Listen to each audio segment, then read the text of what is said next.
오늘 저에게 주신 하나님 말씀은 구약성경 레위기 24장 2절 말씀입니다. 저희들 함께 봉독하겠습니다. 이스라엘 자손에게 명령하여 불을 켜기 위하여 감람을 찌어낸 순결한 기름을 네게로 가져오게 하여 계속해서 등잔불을 켜둘지며 아멘. 기도하겠습니다. 하나님 아버지, 지난밤도 하나님의 품 안에서 저희를 보살피시고 오늘도 새 생명 허락하여 주시어서 복된 하루 살아갈 수 있게 하시고 특별히 말씀과 기도로 우리의 심령을 붙드시사 오직 성령께서 원하시는 길 갈 수 있도록 이 시간 인도하여 주신 것 감사드립니다. 언제나 저희들은 우리의 아집과 우리의 주장을 놓지 못하여서 주님의 뜻에 거스리려는 우리의 육신의 요구에 언제나 미혹을 받겠지만 우리 안에 계신 예수 그리스도의 영이신 성령께서 그 모든 것을 제어하시고 오직 하나님이 원하시는 그 길을 갈 수 있도록 인도하여 주옵소서. 오늘도 저에게 말씀하여 주시길 간절히 바라옵고 예수님의 이름으로 기도하옵나이다. 아멘. 오늘은 꺼지지 않는 등불과 거룩한 성호라는 제목으로 하나님 말씀 증거합니다. 저희가 앞서 살폈던 레위기 23장에서 1년 단위의 거대한 절기를 말씀하신 하나님은 이제 오늘 살펴볼 24장에 이르러서 성막 안에서 매일과 매주 반복되어야 하는 지극히 일상적이고 신실한 예배 업무에 관해서 소개하고 계십니다. 그것은 매일 저녁부터 아침까지 등불을 켜야 하고 매주 안식일마다 새 떡을 상 위에 올려야 하는 것입니다.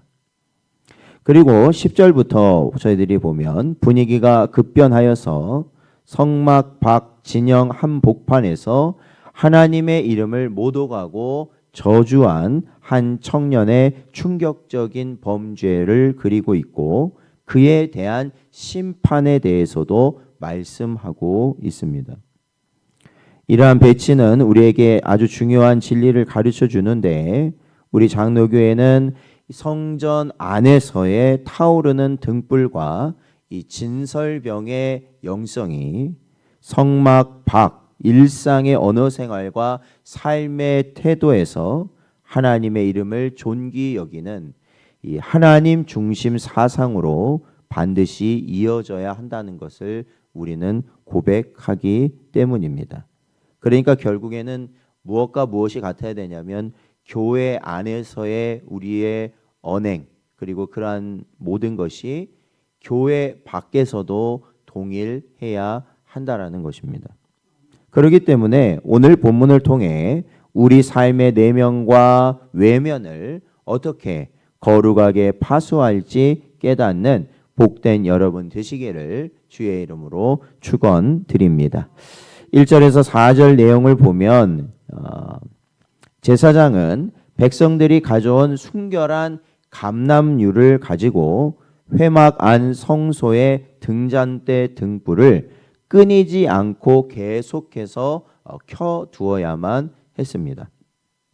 성소는 사방이 가려져 있어서 이 등불이 없으면 암흑 상태가 되어버리죠. 저희들이 성막을 지을 때 그 모습을 살펴보면 여러 겹의 두꺼운 가죽과 여러 가지 천으로 이 성막을 완전히 싸서 덮어놨기 때문에 사실은 그 등불이 없다면은 사실 그 안은 완전한 암흑 상태가 되고 만다라는 것입니다. 그래서 이 성소 안의 등불은 항시 켜 있어야만 했죠. 그래서 이 빛은 어두운 세상 가운데 우리 갈 길을 밝혀주시는 하나님의 말씀이자 성령의 조명하심을 우리에게 보여주고 있습니다. 또한 매일 아침 저녁으로 관리해야 했던 이 등불은 성도의 쉬지 않는 기도를 상징한다라고 할 수 있습니다. 우리의 심령 성소에 은혜의 등불이 꺼지지 않도록 우리가 날마다 기도의 기름을 공급해야 된다라는 것이죠. 그래서 기도하지 않을 때와 기도할 때는 분명히 차이가 있다라는 것입니다. 바로 우리가 계속해서 하나님이 주신 말씀을 붙들고 그 말씀으로 살아갈 수 있는 것은 바로 이 기도를 통한 하나님이 주시는 능력의 기름이 우리에게 공급되기 때문에 우리가 그 길을 갈 수 있게 되는 것이죠. 그래서 우리는 어떠한 이유에서도 기도의 자리를 우리가 지키지 않는 그러한 길을 피해야 한다라는 것이죠. 어떠한 일이 있어도 기도의 자리를 지켜야만 한다는 것입니다. 바로 이러한 모습은 우리가 어디에서 살펴보냐면 이 마태복음 25장에서 예수님께서 슬기로운 다섯 처녀와 이 미련한 다섯 처녀의 비유를 통해서 말씀하십니다. 이 둘은 공통적으로 갖고 있는 게 있었습니다. 그것은 등불을 갖고 있었죠. 그러니까 슬기로운 처녀도 등불을 갖고 있었고요. 미련한 처녀들도 등불을 갖고 있었습니다. 등불은 뭐겠어요? 하나님의 말씀이라 할 수 있습니다. 그러나 여러분 보십시오. 슬기로운 처녀는 왜 슬기롭다고 했냐면 등불 외에 준비한 게 있었습니다. 그것은 바로 기름이었습니다. 여분의 기름이었어요.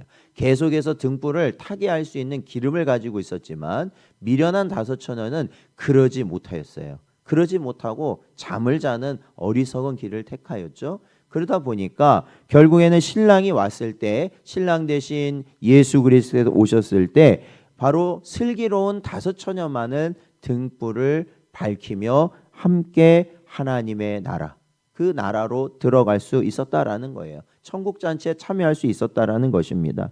그러니까 결국 슬기로운 다섯 처녀가 등불을 계속해서 밝힐 수 있는 그 기름은 어떠한 기름이었냐면 바로 기도의 기름이었다라는 것이에요. 사랑하는 성도 여러분, 저와 여러분이 이 혼란스러운 세상 가운데서 여러분 말씀을 붙들고 말씀대로 살아가기를 원하신다면 다른 길이 없습니다. 그거는 기도할 수밖에 없다라는 거예요.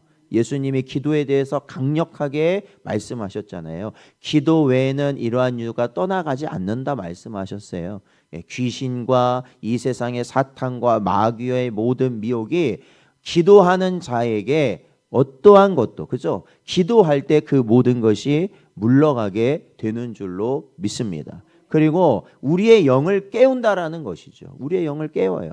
우리가 세상의 것에 우리의 심령이 잠식되고 세상의 염려와 근심으로 사로잡히고 세상에 자꾸 다른 것에 우리의 다른 것들이 우리 마음의 중심에 들어오지 않도록 기도하는 자는 바로 그러한 것들이 무너지고 오직 하나님의 나라를 소망하는 심령으로 깨어 있게 된다라는 것이죠. 그렇기 때문에 사랑하는 성도 여러분, 늘 기도하는 자로서 세워지는 복된 여러분 되시기를 주의 이름으로 축원드립니다. 5절에서 9절 말씀을 보니까 제사장은 고운 가루로 떡 12개를 구워 성소의 순결한 상 위에 두 줄로 6씩 진설하고 그 위에 정결한 유향을 두었습니다. 그러니까 여기서 말하는 떡은 보통 진설병, 그렇죠? 예. 그러니까 이게 하나님이 놓으라고 하신 떡상에 진설한다, 거기다 놓는다라는 겁니다. 진설하는 떡이에요. 그러니까 이 진설병에 대한 말씀인데 이 떡은 어떠한 것이어야 되냐면 매 안식일마다 새 것으로 교체해야 합니다. 그러니까 안식일이 되면 새 떡을 거기에 올리고 한 주간을 거기에 놔뒀다가 또 안식일이 되면 어떻게 된다는 거예요? 새 떡으로 그거를 교체하였다라는 겁니다. 그래서 예전에 보면은 이 다윗이 이 사울 왕을 피해서 도망가다가 당시에 제사장만 먹을 수 있는 떡을 먹었다고 그러잖아요. 그게 바로 이 진설병을 먹었다라는 겁니다. 그래서 새로 올렸다가 안식일이 다음 안식일에서 교체를 하고 내려온 떡을 원래는 제사장들만 먹을 수 있는 거예요. 제사장 사람들만 먹을 수 있는데 그것을 다윗이 먹었다라는 것이 우리가 알고 있는 이야기 중에 하나고요. 바로 그 먹은 떡이 바로 여기에 나오는 진설병입니다.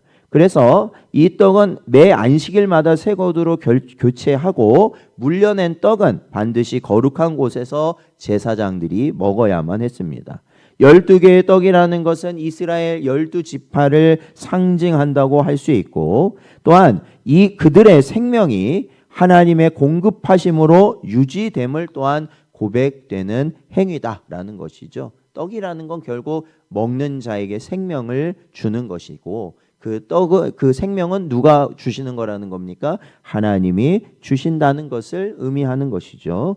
또한 일주일 동안 하나님 앞에 머물렀던 떡을 제사장이 먹는 것, 그렇죠? 그러니까 사실은 이건 하나님께 바친 거잖아요. 이건 거룩한 겁니다. 이 거룩한 것을 다시 물려냈을 때 사람, 즉 제사장이 그것을 먹을 수 있다라는 것은 바로 하나님과의 깊은 교제, 그렇죠? 하나님과의 깊은 교제. 하나님이, 쉽게 말하면 하나님이 드신 것을 또 우리가 함께 하나님과 함께 나누는 것이니까요. 그건 하나님과 깊은 교제를 의미하고, 또한 하나님과 우리가 언약의 관계라는 것을 또한 우리에게 상징하는 모습이라는 것이죠. 요한복음 6장 51절 말씀을 보면, 나는 하늘에서 내려온 살아있는 떡이니 사람이 이 떡을 먹으면 영생하리라. 내가 줄 떡은 곧 세상의 생명을 위한 내 살이니라 하시니라. 주님은 말씀하셨습니다.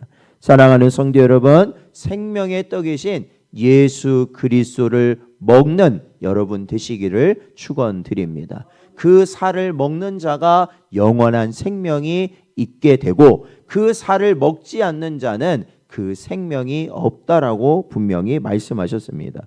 그러므로 우리는 매 주일, 매 안식일마다 하늘로부터 내려오는 생명의 양식인 예수 그리스도의 말씀을 새롭게 공급받아서 영적 생명력을 유지해 나아갈 수 있는 복된 여러분 되시길 축원드립니다.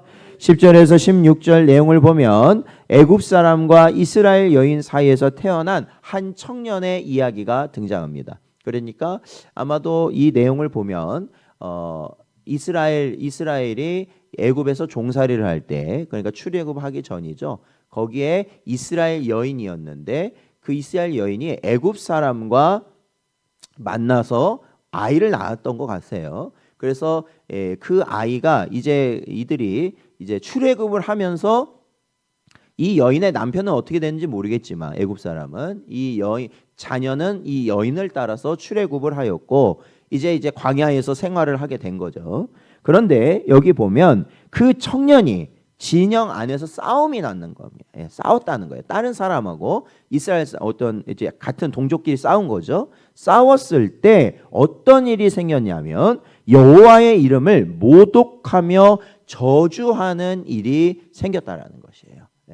이게 보면은 욕 중에서도 보면 우리가 과거에 쓰는 욕 중에서 보면 그 욕 가운데 어떤 욕이 있냐면 부모, 즉 아버지나 어머니를 두고 욕을 하는, 그렇죠? 그게 욕의 내용이 되는 게 있어요. 그렇죠? 그런 욕들이 있지 않습니까? 그 아버지나 어머니의 이름을 걸고 욕을 하는 그러한 욕들이 있습니다. 뭐 지금도 보면은 어린 아이들 중에서 그런 욕들을 하는 아이들이 아직도 있더라고요.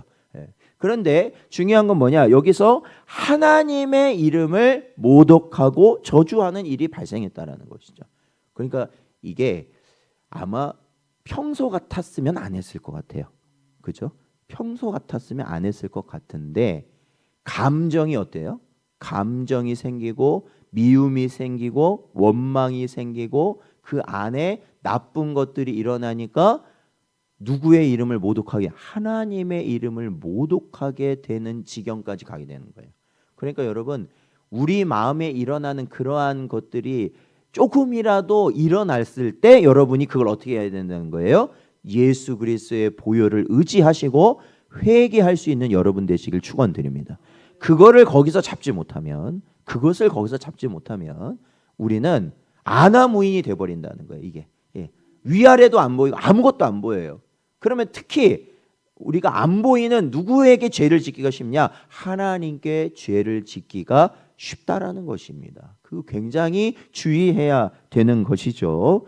바로 이러한 일이 발생을 하였고 결국 하나님은 어떻게 하라냐면 온 회중이 그에게 안수한 후에 그러니까 그 사건을 본 모든 사람이 그에게 안수한 후에 그 청년을 진영 밖으로 끌고 가서 돌로 쳐 죽이라 명령하시는 거예요. 그러니까 이것이 얼마나 엄중한 말씀인지를 기억하셔야 되는 거예요. 그죠? 그냥 내가 겉으로 안 했으니까 상관없다? 안 됩니다. 여러분, 내 마음으로 이미 그러한 죄를 범해버리면 하나님은 어디를 보시는 분이라고요? 우리의 마음을 보시는 분이라니까요. 항상 제가 말씀드리잖아요. 이건 세상 법으로 다스릴 수 있는 영역이 아니에요. 하나님의 법으로만 다스리는 영역인데 하나님은 그러한 자에게 어떠한 처분을 내리셨느냐? 죽이라고 말씀하셨어요. 돌로 쳐 죽이라 말씀하셨어요. 여러분, 이름이라는 것은 그 존재의 인격과 위엄을 대변하는 것이거든요. 우리도 그렇잖아요. 우리가 불리는 이름이 있지 않습니까?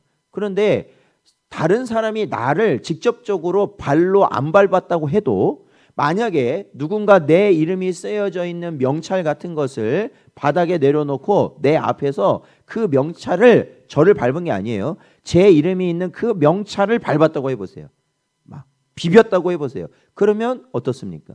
기분이 상하는 거예요. 분명히 따로 떨어져 있고 사실은 그건 글자에 불과하지만 이름이라는 것은 우리 존재를 나타내는 그러한 도구이기 때문에 그래요. 바로 나와 같은 것으로 여겨진다는 것이죠. 하나님의 이름을 가볍게 여기고 저주한 것은 결국 하나님의 통치와 주권을 정면으로 거부한 영적 반역죄에 해당한다는 겁니다. 하나님은 이 사건을 통해 이스라엘 공동체 안에 언어의 무질서와 불경건이 틈타지 못하도록 엄히 심판하셨어요. 그러니까 말하는 것을 주의하십시오. 말하는 것을 주의하세요. 특히 이 말씀은 누구에게 제일 적용되겠어요? 누구한테? 목사예요, 목사. 하나님의 말씀을 다룬다는 목사에게 굉장히 중요하게 적용되는 말씀이에요. 그러니까 말 많이 하는 분들은 이 말씀을 잘 마음에 새기셔야 됩니다. 언제나. 그래서 시편 141편 3절 말씀을 보면 여호와여 내 입에 파수꾼을 세우시고 내 입술의 문을 지키소서라고 고백하였던 겁니다. 왜? 이 말 한마디가 뭐예요? 죄예요. 이 죄. 이 말 이게 한마디 한마디가 죄예요. 그러니까 우리가 어디 가서 요즘 같은 때 어디 가서 어떠한 정치적인 논란 아니면은 사회적인 논란 여러 가지 논란거리가 되는 이야기를 할 때 여러분 거기에서 되도록이면 말씀하지 않는 게 지혜로운 길입니다. 왜냐? 왜? 말하다 보면 다 감정이 섞이거든요. 네가 옳다 내가 옳다 감정이 섞여요. 그러면 그 감정이 섞이면서 결국에는 뭘 짓게 됩니까? 우리가 죄를 짓게 돼요. 10중 8구 죄를 짓습니다. 다. 소용없어요. 목사도 소용없고 장로도 소용없고 다 소용없어요. 그냥 그 말하면 죄를 이미 짓고 있어요. 이미. 누군가를 미워하고 누군가를 경멸하고 누군가에게 그거 안 됩니다. 그렇게 하면요. 여러분. 그러니까 우리가 말할 건 다른 게 없어요. 주 예수 그리스도의 복음밖에 없고 또한 우리가 고백할 것은 내가 뭐라는 겁니까? 의인이 아니라 죄인이라는 거예요. 그래야 우리가 주님의 은혜로 살아간다는 것입니다. 그러므로 성도의 거룩함이라는 것은 이 거친 세상 속에서 내 입술의 언어를 어떻게 다스리느냐에 따라서 또한 증명된다라는 겁니다. 언제나 우리 안에 계신 성령으로 말미암아 우리의 언사를 주님께 맡기고 언제나 합당한 길을 갈 수 있는 여러분 되시기를 축원드립니다. 17절에서 23절 말씀을 보면 이 사건에 이어서 사람을 죽인 자는 죽이고 이웃에게 상처를 입힌 자는 눈은 눈으로 이는 이로 갚으라는 동형보복법에 대해서 말씀하십니다. 그러니까 뭐 같은 것은 나에게 상해를 입었다면 내가 피해를 받았다면 그거랑 똑같이 돌려주라는 겁니다. 그래서 어떤 사람들은 굉장히 하나님이 잔인한 분이다 이렇게 말을 하는 경우도 있습니다. 이걸 보고요. 그러나 이것은 이 인간의 잔인한 복수심을 정당하는 법이 아니에요. 이거는 정당화하는 게 아닙니다. 복수를 하라고 권장을 하는 게 아니라 바로 사적인 보복을 금지하는 것이에요. 여러분 생각해 보세요. 누가 나를 때려가지고 이가 하나 빠졌어요. 그러면 나는 어떻게 해줘야 돼요? 그 사람의 이를 다 뽑아버려야 승질이 풀리는 거예요. 이게. 그죠? 똑같이 안 합니다. 이게. 한 대 맞으면 나는 몇 대 때려야 돼요? 몇십 대는 때려야지. 그냥 반쯤 죽여놔야지. 나를 때려? 그리고 반쯤 죽여놔야지. 그것을 어떻게 하는 거예요? 하나님은 금하셨다라는 거예요. 왜? 죄인은 그렇게 하거든요. 죄인은 그렇게 하거든요. 그러니까 죄질 이상의 과도한 형벌을 막으시려는 제한적 공의의 법이 바로 방금 말씀드린 동형보복법이라는 거예요.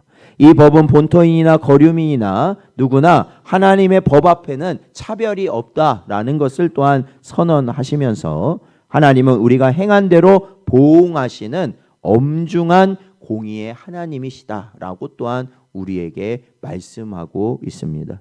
사랑하는 성도 여러분, 오늘 레위기 24장은 성소 안에서 등불을 켜고 진설병을 갈아치우는 종교적 열심이 성소 밖에서 이웃과 싸우며 하나님의 이름을 모독하는 삶의 불일치로 나타난 비극을 고발하고 있습니다. 여러분 이것은 오늘날 교회가 왜 이렇게 세상으로부터 지탄받는지 아십니까?